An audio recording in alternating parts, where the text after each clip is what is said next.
You know, there's a quiet revolution happening in home gardening, and it's called the perennial shift.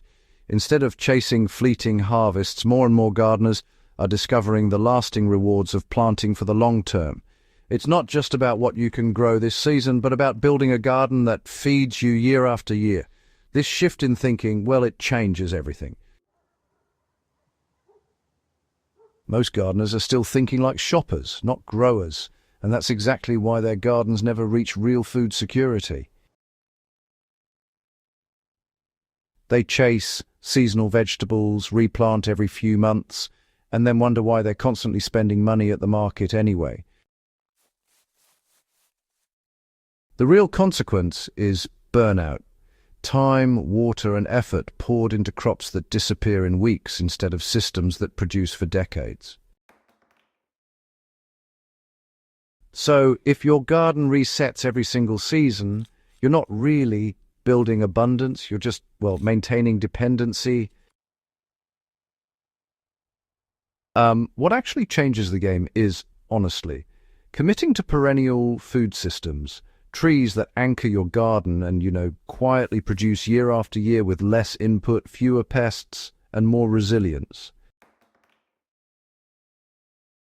When you choose the right trees, you're not just adding fruit, you're actually replacing entire categories of your grocery list. Fats, proteins, carbohydrates, vitamins, even cooking ingredients. And once they're established, they outproduce any annual bed you've ever planted.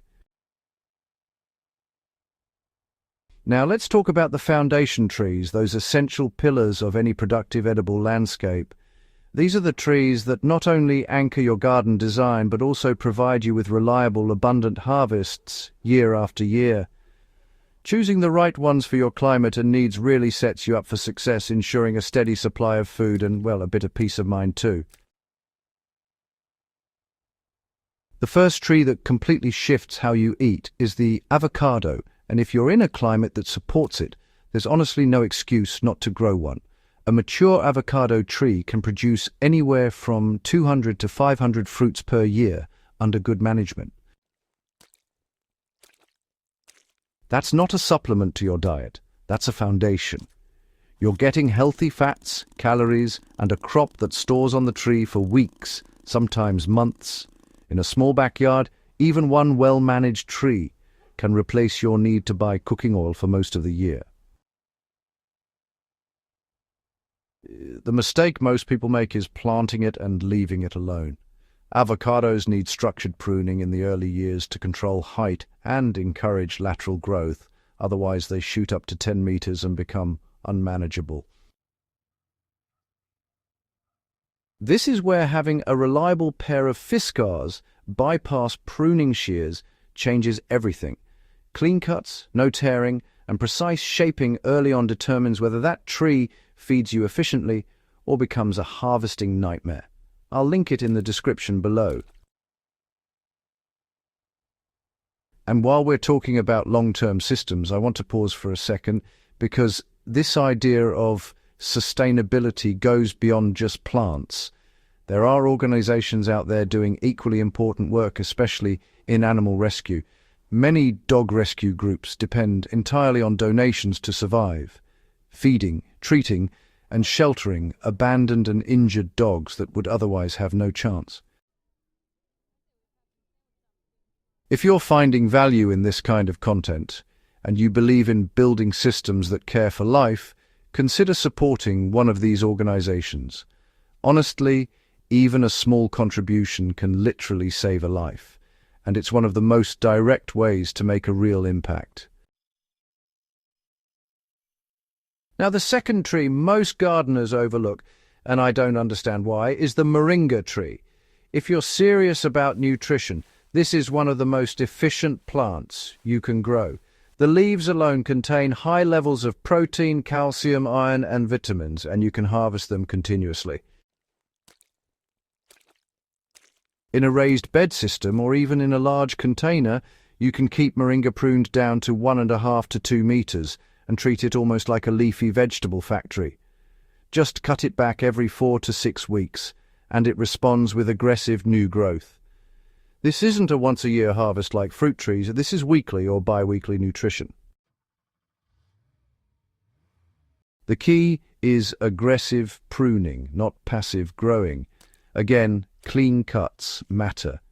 Ragged pruning damages regrowth and invites disease, which is why a sharp, reliable tool isn't optional. It's foundational. Now, when it comes to designing your edible garden, diversity really is your friend. Mixing different types of trees and shrubs not only makes your space more visually interesting, but it also helps to prevent the spread of pests and diseases. Honestly, by choosing a variety of species and planting them thoughtfully, you'll encourage healthier growth and extend your harvest season. It's a bit like creating a living tapestry, each plant playing its part in the overall design and working together to create a thriving, resilient garden. The third tree is one that replaces sugar, snacks, and even preserves in your kitchen, the fig tree. Figs produce heavily, they tolerate pruning extremely well, and they thrive in both ground and large containers. In a small backyard, you can espalier figs along a wall and still get 50 to 100 fruits per season. In warmer climates, you can actually push for 2 harvests a year. What makes figs so powerful is really their versatility. Whether they're fresh, dried, cooked, or preserved, figs store easily and help reduce your reliance on processed sugar sources. Most growers honestly fail with figs because they don't prune hard enough. A fig left alone becomes dense, shaded, and, well, unproductive. But a fig that's cut back correctly becomes a real fruiting machine. You want to open up the center, allow airflow, and focus energy on productive branches. This is another place where, having precise pruning tools makes a noticeable difference in your output over time. Then there's the banana plant, which interestingly isn't technically a tree, but really functions like one in a food system. Bananas are one of the highest calorie yields per square meter you can actually grow. A single mat can continuously produce fruit year-round in the right climate. But here's what most people miss. The fruit is only part of the value. The leaves, the pseudostem, and even the mulch potential make bananas a full system plant. In a backyard, you can plant bananas along the edge to create windbreaks and microclimates for other crops. In a hydroponic adjacent system or grey water fed zone, they thrive on nutrient runoff. Managing suckers is critical. If you allow too many shoots, you dilute your yield. You want one main stem, one follower, and one replacement. Everything else gets cut out early, cleanly, and consistently. The fifth tree is the one that surprises people the most, the jackfruit tree. This is your carbohydrate replacement. One mature jackfruit can produce massive fruits weighing 10 to 25 kilograms, and a healthy tree can produce multiple fruits per year. That's hundreds of kilograms of food from a single plant.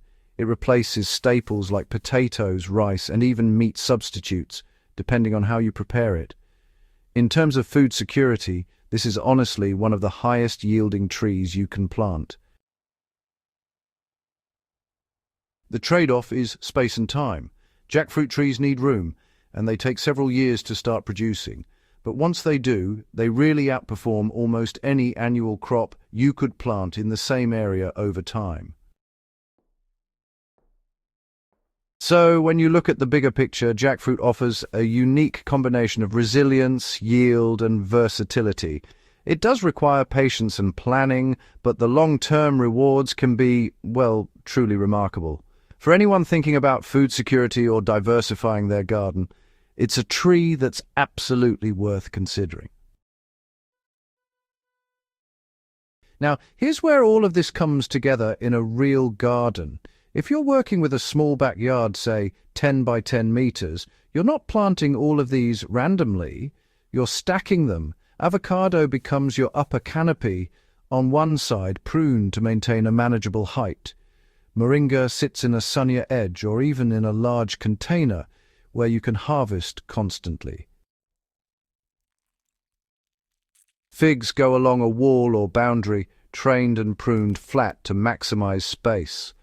Bananas occupy a moisture-rich corner where runoff collects. And if you have the space, jackfruit becomes your long-term investment tree, planted with enough clearance to expand.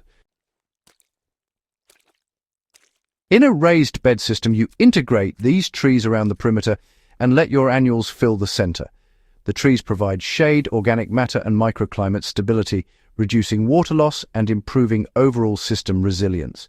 In hydroponic setups, while you won't grow these trees directly in solution, you can design systems where nutrient runoff feeds soil-based tree zones, creating a hybrid system that wastes nothing.